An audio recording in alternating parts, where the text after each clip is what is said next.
Në bibliotekën e qytetit të Shkodrës u zhvillua veprimtaria promovuese e librit Lëvizja për rivendosjen e lirisë së besimit fetar në Shkodër 1989-1990 e autorit Bajram Xhafa. Ky botim sjell një kontribut të rëndësishëm në dokumentimin e historisë së rikthimit të fesë në Shqipëri pas dekadave të ateizmit komunist. Autori tregon mbi përmbajtjen dhe filozofinë e librit duke theksuar se ai përmbledh ngjarjet, dëshmitë dhe zhvillimet kyçe të periudhës 1989-1990, kur Shkodra u bë qendra e parë e lëvizjes për rikthimin e lirisë së besimit. Në libër unë trajtoj fillimin e lëvizjes për demokraci në Shkodër, por shkodranët bën edhe një lloj marifeti, vendosen ta kapin problemin nga instalimin e lirisë fetare në Shkodër. Mëftiu i Shkodrës Imam Muhamet Sytari në fjalën e tij cilësoi këtë ngjarje si një moment historik që shënoi ringritjen shpirtërore të shoqërisë shqiptare. Çdo përpjekje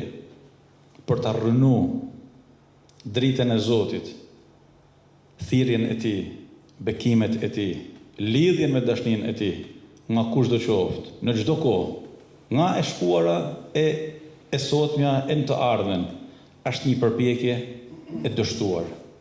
Aktiviteti u zhvillua në kuadër të 35 vjetorit të rikthimit të lirisë së besimit dhe mblodhi studiues, klerik dhe qytetar të interesuar për këtë pjesë të rëndësishme të historisë së Shkodrës dhe Shqipërisë.